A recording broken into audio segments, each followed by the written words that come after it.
All right, welcome in. Cube Show Podcast, college football podcast coming to you on Sundays. Got a good one for you today. We previewed some of the ACC SEC matchups a couple weeks ago. Well, today we're going to focus in on a couple of Big Ten SEC matchups early in the season.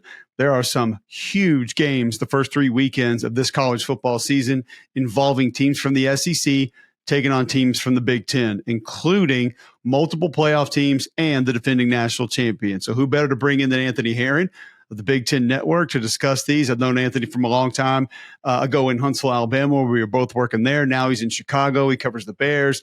He's on Big Ten Radio on Sirius XM. He's on the Big Ten Network, calling games on Fox.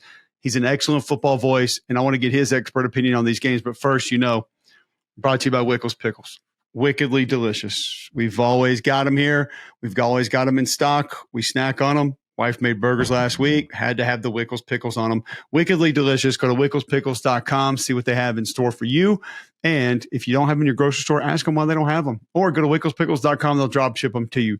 Do that today. Please support Wickles Pickles because they support us. All right, let's get to Anthony Herron of the Big Ten Network. All right, I want to welcome in good friend of mine, Anthony Herron of the Big Ten Network. You can hear him on Sirius XM, see him on Fox, calling games. He's been all over the place. Working Bears earlier today, huh? Doing a little Chicago Bears action preseason. Yeah, man. Preseason has begun in Chicago. Folks getting an opportunity to see Tyson Bagent. A lot of folks were hopeful to see Caleb Williams. They didn't get that in the Bears' first preseason game. And I'm assuming your sensibilities are similar to mine, where I kind of feel like, you get better at playing football by playing football. So I'm hopeful the Bears are going to put their starters out there in game number 2 in the preseason. I think they're preseason-wise, there's a lot to be excited about. Colson Loveland, Luther Burden, there's some rookies that I think can make a massive difference for that team. So it's going to be pretty cool. Anyway, we'll get into what the people are here to hear about, and that is SEC football. Yeah, we're going to pit SEC versus Big Ten today. Mm-hmm. You cover the Big Ten. You played in the Big Ten at Iowa. You understand what it's all about. We got some massive matchups coming up early in the season, so we're going to take a look at a few of them. And I just want to get your thoughts. Matchups, stylistically, personnel, just kind of right now how it looks like these are going to go. Because I think with a couple of these teams we're putting up against each other, Anthony, there are massive questions for both sides. And there's some spots we feel great about. But those question marks are probably going to decide the game, where our confidence level is going to be on those. So let's start week 1, Texas at Ohio State. The defending national champions, absolutely gutted by graduation in the draft. A lot of leadership, a ton of production, a ton of guys that helped that playoff run, that national championship run, are now going to be gone, specifically on the defensive line, at running back, at quarterback. Wide receiver group still arguably best in the nation. Not going to be much of a difference there. Tight end might not be what it's been the last few years. Offensive line took some big hits. So just surface level, where do you view this Ohio State team right now entering this season based on what is gone and what you know is going to be back? Well, I feel like normally we default to the idea that Ohio State is the best team in the Big Ten, maybe the best team in the country, because of the talent that we're accustomed to them having, and not just the top level talent, but the depth of that talent. And that might still be the case with this season's roster, but you think about recent years, and you touched on it, Cole, just there's so many guys who were starters for 3 and in some cases 4 years for the Buckeyes. That's just not going to be the case with this year's roster. And there was even guys who were contributors who they were hoping would emerge into the lineup this season who are no longer at least going to be with them early in the season, especially along the defensive front. So, there's some unknown with Ohio State, where I was pleasantly surprised that the majority of media outlets didn't pick them as the preseason favorite in the Big Ten, even though that's what our heart tends to tell us and our soul kind of assumes they're going to be there. But logically, there's not a case to be made for it because there's just so many guys on their roster, and then they're too deep right now, who we haven't seen them have to carry the load. Now, there are going to be questions, and I think on one side, people think there are more solutions and maybe questions than there are at quarterback. But I want to start with Ohio State at quarterback because I feel like people either just say, well, it's Julian saying no big deal, it's going to be fine, or we don't really know. And that's kind of where I am. I feel like there's very little concrete evidence about where this is going to be, where it's going to go. And that becomes problematic, I think, because of the offensive line departures. Now, you still got a couple guys back that helped late in the season that look pretty good.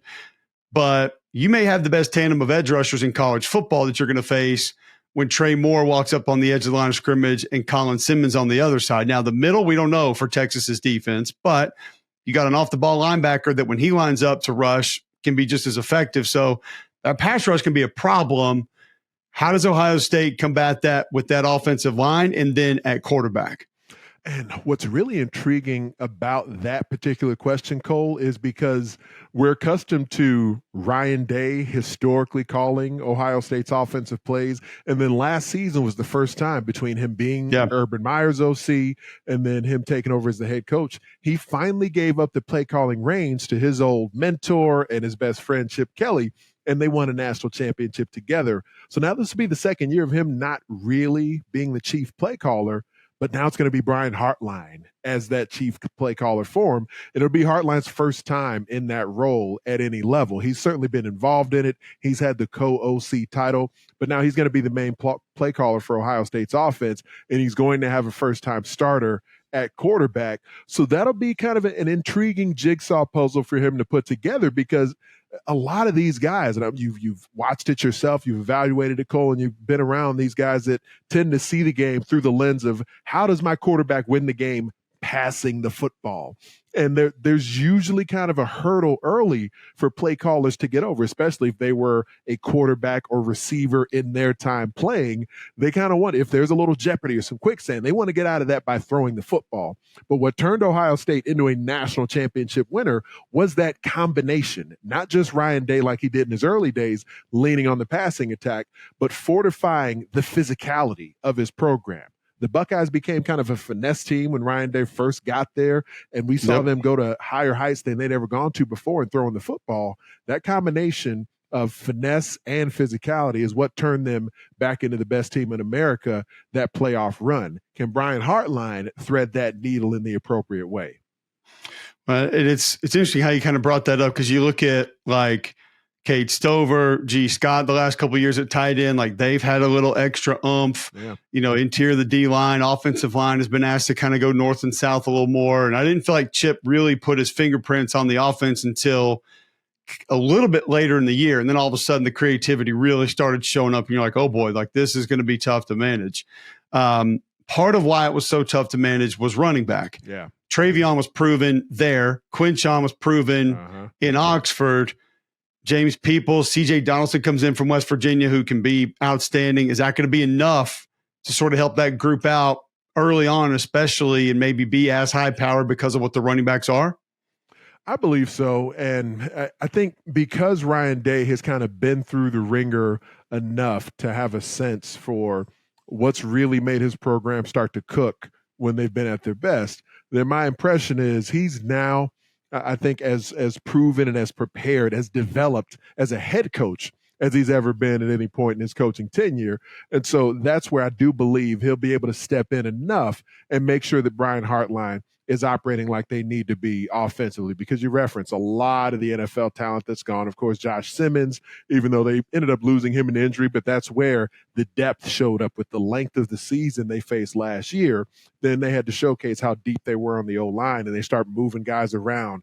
Carson Hintzman back at center on the interior, former starter, loses his job last season. He's going to be back there on the inside for the Buckeyes, and he performed exceptionally well when he got back into the lineup during the college football playoff run last year. So now they'll have him as the leader up front, and you already referenced some of that talent that's in the backfield. A lot of mouths to feed on that Buckeye offense, but they should be running, I think, enough plays to make sure that not only the backs, but of course Jeremiah Smith and others get their touches. And it should take some of the early pressure off of Julian Sand, Lincoln Campbell, who's ever going to be back there as a first-time starter. Guys, I'm sporting Roback today, as you can see. Do not forget to use promo code COLE20 for your back-to-school clothes. They now have clothes for the little kids. My kindergartner was wearing Roback first couple of days of school, so you can go check him out and use promo code COLE20 and get exactly what he's got on, or you can get this hoodie that I have, the best hoodies, and they've got your team gear in now. Clemson, Ohio State, Alabama, Auburn. Go check it out at roback.com, and anything that you want, make sure that you use promo code COLE20 to get shorts, pants, belts, hats, T-shirts, sweatshirts, hoodies, the best hoodies out there. Quarter zips, they got it all, and they got your team gear. So go to roback.com right now, get your gear, and use promo code COLE20 to save 20%. Well, let's flip it around, because Texas has some similar issues Kelvin Banks gone, Cam Williams gone, both at tackle. You lose Jake Majors at center, who not going to have a long NFL career, but one of those college football players that was just very similar to Seth McLaughlin. So valuable because the leadership, the intangibles, the know-how, the wherewithal. I mean, Kyle Flood's telling me that Jake Majors is like signaling back to the running backs to change their protection assignment, like right for the ball snap, stuff college centers just don't do. And he's going to be gone. So now that offensive line is going to be a little bit different for a quarterback that I think a lot of people are giving a major pass on from an actual experience standpoint. We've seen some, and Arch looks like he might be great, but we really don't know just yet. And we do know that there's going to be a tight end gone and a couple offensive linemen gone that were super valuable with getting the ball out quick and helping protect Quinn Ewers or whoever was at quarterback last year. But that Ohio State D-line took some major hits. How scary is that group going to be week one against a Texas offense that has a lot to replace? They'll definitely be talented again. I wonder how deep they'll be. And it's underappreciated how much depth ends up mattering, of course, throughout the course of a season, but in kind of a hot season opening game before you really got your football legs under you, to be able to rotate bodies through can really be an advantage for a team once you get into the fourth quarter of what is likely to be a really tight, hotly contested physical contest, opening the season up. I mean, at the end of August, it's still going to be pretty hot all around the country, let alone when it's going to be there, in a variety of spots, even when you're coming out of the southeastern part of the U.S. So I think that the D-line for Ohio State, Edric Houston, one of the really talented interior defensive linemen, he's banged up. They had a Hero Canoe, who's a guy who was in their rotation last season, who's no longer with the program now. But they got Will Smith and others who they know can play at a high level, who they're also very excited about. So I'd say from a Big Ten championship and national championship perspective, because Ohio State has turned into this program, we pay so much attention to quarterback and receiver. We've kind of forgotten how deep they tend to be on the D-line, how much talent they've put into the National Football League. So out of many programs in the country, Ohio State is one of them that we can assume, based off recruiting profile and the development of the talent up front, they're going to have other NFL caliber defensive linemen, just not as many guys who are already proven commodities. So I do think that it's going to be a tough test. Now, they lost Jim Knowles, so we'll see what Matt Patricia as the DC ends up bringing to the table. What he did in the NFL, and especially his most successful runs in New England as that Patriots defensive coordinator. That Belichick scheme is as hybrid as anything. We're going to see how much of that he can really get away with in college. I've had some people come at me with what an advantage that is, because Sark's not going to know what he's going to get. Therefore, can he go find those matchups like he's always so great at? But on the flip side of that, I mean, coming into coaching college, being able to get the attention, keep the attention, put the things in the right way that allows you to make all the adjustments, especially week one. I mean, honestly, Anthony, is that advantage Ohio State or is that advantage Texas? I don't really know which way to go with that one. It's about how quickly Matt Patricia can learn what his personnel can handle. You only get so many hours in a week. It's not like the league. And so for him, Caleb Downs is super talented, and Jim Knowles did move him around as sort of this Where's Waldo on his defense. And that gave them a lot of tools to be able to use. But Jim Knowles had been there for several seasons. Everyone around Caleb Downs already knew the defense like the back of their hand. Then you bring in Caleb Downs, a high-level, not only physical attributes player, but also his mentality, his aptitude, all those other things. He can be a linebacker one snap, a safety the next snap, a nickel the snap after that. He can handle that type of load. But Matt Patricia comes in, and now you've got more inexperience on the field surrounding Caleb Downs, and Patricia just doesn't know these guys that well. So you could end up in a position where, Sark doesn't necessarily know what Patricia's going to throw at him, but Patricia doesn't exactly know what Sark's going to throw at him either. And also, he's not certain about what his players can handle. So I do wonder, will you see them mentally kind of throttle things back in the season opener? And they could be a far more schematically diverse defense by November than what we see in the opening game against Texas. It's wild. A couple of takeaways here from our conversation already. That could be what decides this game. Just which side can mentally, emotionally handle what's happening. Yeah. And get into the right things. Don't make the big mistake. Don't bust the coverage. Don't turn a guy loose, whatever that is. And then, like you said, too, you said something about getting your football legs up under you. Like, we know you may think you're in shape and you may smoke that conditioning test. And it's like, you get in that first game, first series, it's like, what have I been doing all off season? Like, you just feel like you're going to die and you're like, I'm not going to make it. Like, literally, I'm not going to make it, because it's different when you get in that first game, man. The intensity level is just different. And so that aspect too of who really can withstand that. And then you brought up depth, and it's just, it continues to amaze me how that is the new schedule quarterback. Like, that's everything now. It used to be, oh, you got a quarterback, you can win a national title. Oh, you have the schedule, you have the path, you can win a national title. Like, you have depth now. And it almost doesn't matter what else is going on. If you don't have depth, you're probably in trouble. Because you're really fortunate too, because, if you're not Ohio State or Texas, if you're not one of these programs that's extremely deep, then you got to be like Indiana from 2024 that really didn't sustain any significant injuries. Like Curtis Rourke, their quarterback, missed a game during the season. But aside from that, they were healthy up front. They were healthy at receiver. They were healthy in the backfield, both lines of scrimmage. Then they got into the playoff and they lost a key interior O lineman. But if you're a team like that doesn't have the depth really anywhere, let alone on the lines of scrimmage, you got to be really fortunate with your health throughout the year. And that's not something you can count on in major college football. No. All right, let's go to week 2. Michigan's going to be at Oklahoma. And these are two of the biggest, maybe what-if teams in college football. Michigan loses a lot. I mean, Mason Graham, Kenneth Grant, awesome. Like, you're not replacing those guys, but you still have multiple guys up front in that front seven that are going to be able to get it. The physicality is not going to be gone. Like we mentioned Colston Loveland earlier, it's not like those tight ends aren't going to be able to get after you. Are you really going to lean on a freshman quarterback in this spot against this team, against that defensive coordinator who's also the head coach that's taking over defensive play calling again?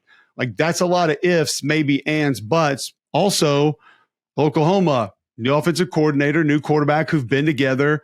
Couple other new pieces on that offensive line, couple new pieces on defense, like couple new running back. There's just a lot of new there. And as you know, that doesn't always just work.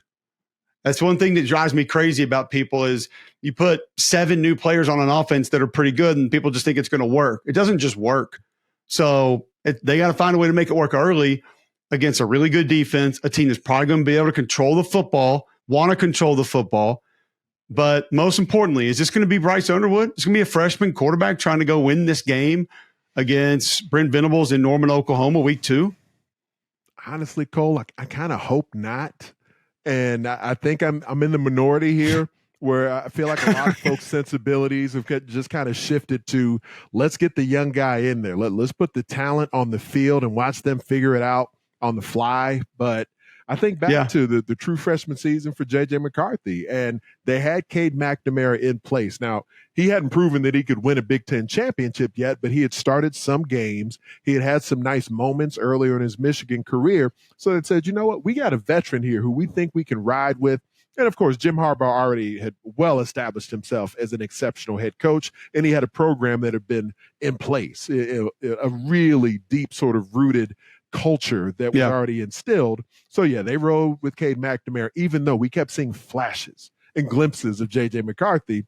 But then really by the end of the season, they said, you know what? We got this thing cooking. J.J. McCarthy wasn't even playing that much by the end of the season. And as they made it into the college football playoff, and then he, of course, became the starter the next 2 years after that. I don't anticipate we're not going to see Bryce Underwood as a starter until his sophomore campaign. I believe he'll start at some point this season for Michigan.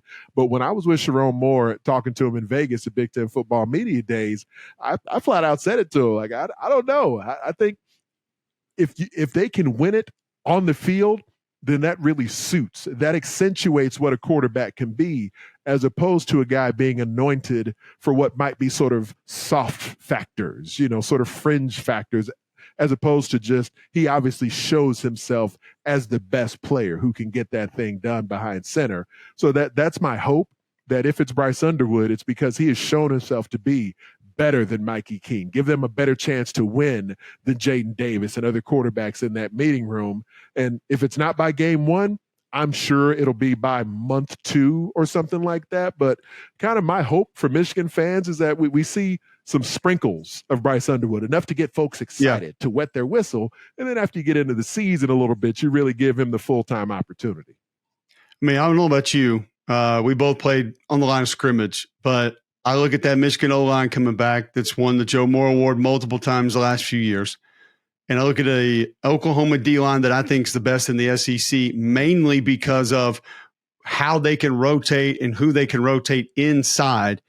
Nobody in the country has the depth of interior D linemen that they have. And they got a couple good edge guys too. That's the matchup to me. I mean, Michigan's going to come out there. They're going to run their zone stuff. They're going to run power counter. I mean, they're going to try to own the line of scrimmage. And the thing that you always love about Michigan, whether it was Harbaugh or Sharon, is they're going to bang their head against that wall. It's not going to be, oh, it didn't work the first 2 series, we're going to get away from it. Like, they're going to keep hammering that thing and hope that they bust a couple, and usually they do late. So is it pretty much comes down to just who holds up there the best that wins this football game? That's what it feels like to me. I agree. And the line of scrimmage itself, but then also, when you think of one of the things where Sharon Moore started to sort of, really put himself on the map, even before he got the opportunity as the acting head coach in some of those games where Jim Harbaugh was suspended, before Sharon Moore became the full-time head coach in 2024. He had already been the OC for a couple of years. And, you can even go back to Josh Gaddis, where the Michigan offense began to modernize a little bit, but especially some of the wrinkles that Sharon Moore showcased in the run game, not just getting into the power and using the fullback and, some combo and duo at the point of attack, but being willing to utilize the legs of the quarterback and having athletic guys behind center who he could, try to add that additional blocker. And they've, of course, got that ability when Bryce Underwood is in the lineup, and he's shown a willingness to rotate multiple quarterbacks through. So I think in addition to just whether or not Andrew Sprague and Greg Crippen and some of the other guys from Michigan can hold up against that fantastic Sooners D-line, but can you schematically outflank them when you have an athletic quarterback like Underwood in the lineup to be able to do some cool things, some clever things, and maybe even utilize some play action to scheme up some of that arm talent for him as well? That's where I'm going to be really intrigued to see how Moore versus Venables, the offensive head coach, and now, a guy who still has an impact on Michigan's play calling, with Chip Lindsey coming in. But I've called a number of Chip Lindsey games at other stops in the past. He doesn't mind running the quarterback either. So that mind meld between Moore and Lindsey and how they try to attack a Venables defense, I think that'll be really fascinating. I tell you, another part that I really think is intriguing, like you said, duo, the only team that might duel you to death more in NCAA football would be Notre Dame. But Michigan's going to do it. And Venables will move a lot. And sometimes in what appears to be a bit of an egregious nature, as in, you don't have to do this. Like, you could win straight up, yet the cat's up front. They're going to loop, they're going to slant, they're going to replace, they're going to, it's kind of like, you didn't have to do all that. And that might be a spot where just watch there, folks. Michigan maybe bust 1 or 2 with trying to get a little cute up front when you didn't have to. And we'll kind of see how that one goes. All right. Week 3, Wisconsin's at Alabama. There won't be a lot of intrigue on the surface level of this game right away, because people look at what Wisconsin was last year, what Bama was, and then how that game went. It was one of the 2, maybe 3 times that Bama really leaned on an opponent and just went ground and pound and were able to be successful with it when they wanted to. But on the flip side, this offense is going to be different. You probably, just like me and everybody, especially in Big Ten country, scratching their heads when you had an offensive coordinator that was essentially air raid, throw the ball down the field, coming in like, where are we going with this? Now you bring in a guy that I have a lot of admiration for. That's going to run the hell out of the stretch play over and over and over again, and it's going to look like traditional Wisconsin football. Do they have the personnel to do what Jeff Grimes has been doing as the OC at multiple stops the last couple of years right now at Wisconsin? I'm not sure yet is the best answer I can give you at the moment, because I know that that's what Luke Fickell wants this program to become again. And it was frankly impressive just to be able to talk to him in Vegas and hear the degree of humility, I guess would be a word I would use for it, just in him describing getting to know his program and recognizing where he had faltered as a head coach through his first couple of seasons. Because, you think of like comparing where right now the Wisconsin program is under Luke Fickell. It's got the exact same record that Matt Rule has through 2 seasons at Nebraska, but there is a lot more positivity around Nebraska football at the moment because it feels like they've got their young quarterback and they've got their identity. Matt Rule seems to communicate very clearly who he wants the Huskers to be, even though he just changed offensive coordinators too. I mean, really right around the exact same time the Badgers did, but Matt Rule said, this is exactly who my program is going to be on each side of the football. Luke Fickell has kind of been in this crisis of concept through a couple of seasons, and I'm not sure that the personnel matches with any certainty yet. I do know that now in 3 years, he's had now 3 different veteran quarterbacks transfer in.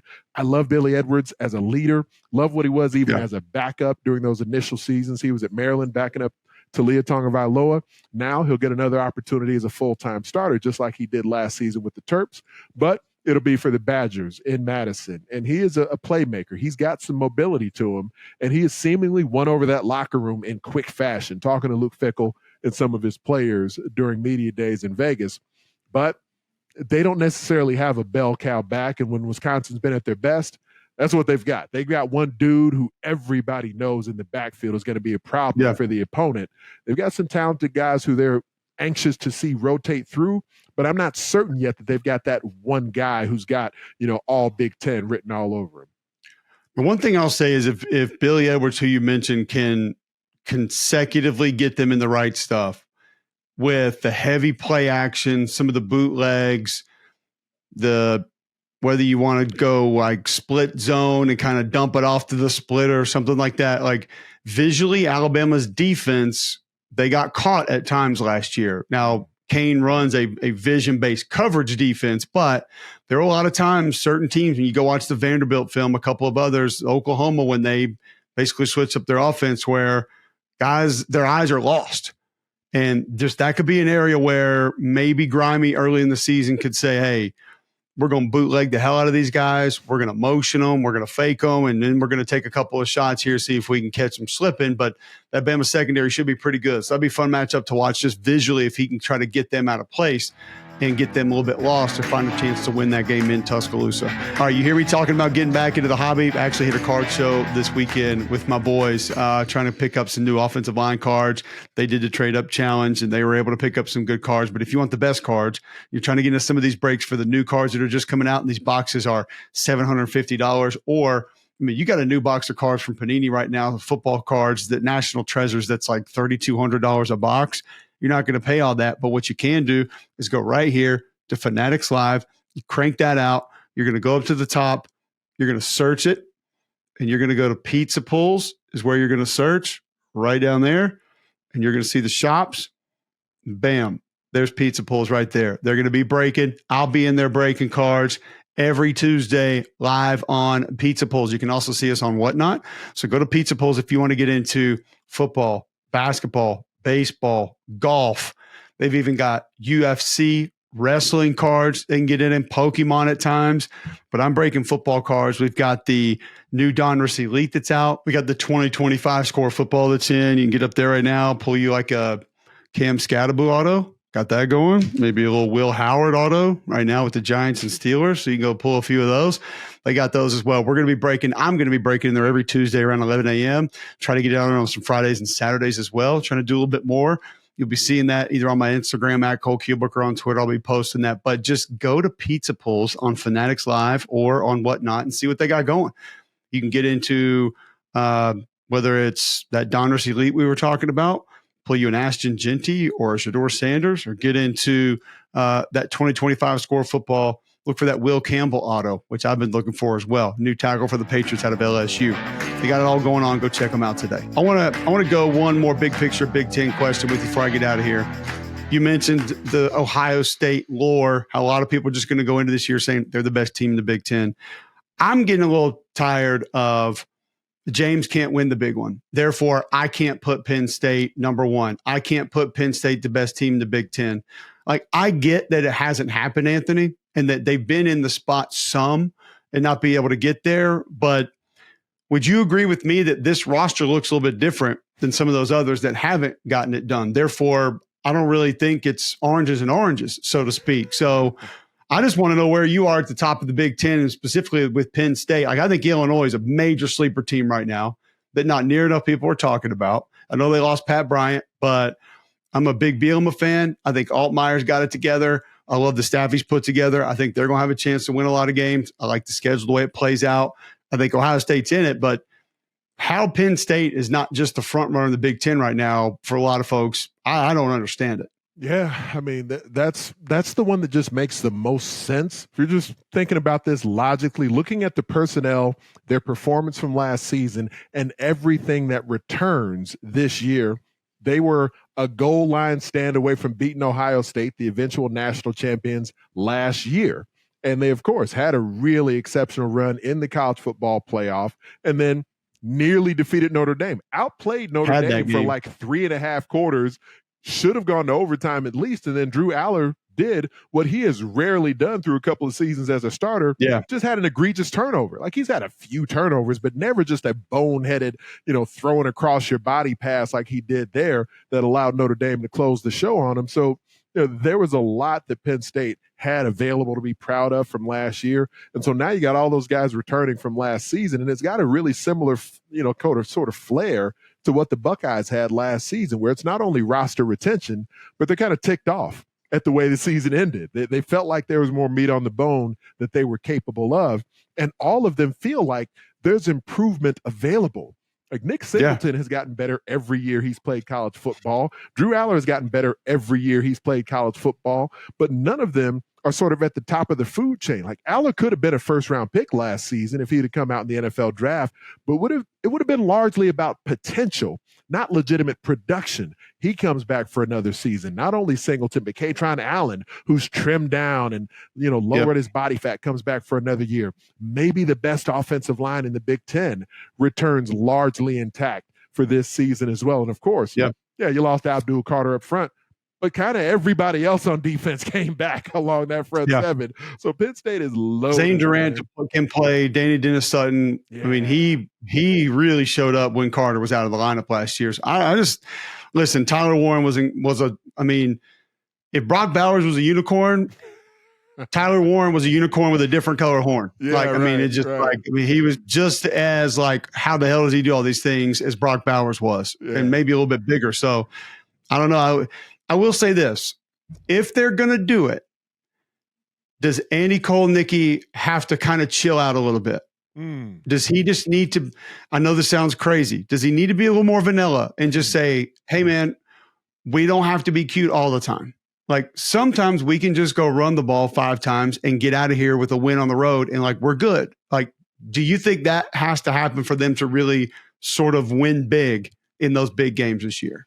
I would normally be completely all in with that, but I'll say this. You think about the way that Ohio State game ended, and he did show that he was willing to be vanilla as they got stymied at the goal line over and over again. And so you kind of leave that Ohio State game thinking, oh, maybe they should have done something else kind of clever to get the ball to Tyler Warren because they just tried to hammer it away at the Buckeyes, and they got stymied over and over again by all that NFL talent in Ohio State's front seven. So I do believe he's got that gear. And part of that this season, I think, will depend on how much they feel they can lean into Drew Aller, because they've gone out and they've paid for some high-level receivers to transfer in. They got Kyron Hudson from Penn State. Yep. They got Trevor Pena to come in from Syracuse. They got Devontae Ross. They've got some guys who enhance what they can do at the wide receiver position, but they've still got some exceptional tight ends. Now, they ain't got Tyler Warren, but they've got Luke Reynolds, who's a really talented young player. They've got Khalil Dinkins, who's a guy who's getting a lot of all Big Ten preseason sort of acclaim. So they're going to have weapons all over the place. And if Drew Aller can just continue that development that he's had every season so far as a starter, his physical attributes are off the charts. The size, the mobility, the arm strength. I mean, he is certainly one of the better prospects going into the next draft cycle. We'll just see how he, and now a second year working directly with Andy Kolnicki, can he be the separating factor between a team that makes the Big Ten championship game and a team that can maybe win the national championship. Yeah. That's where Drew Aller can take them to if he's actually special this year. Anthony, you're the best, man. Thanks for hanging out. Thanks for previewing a couple of these games. I know folks are excited about them. Look forward to catching up with you again soon. Go, appreciate you, my friend.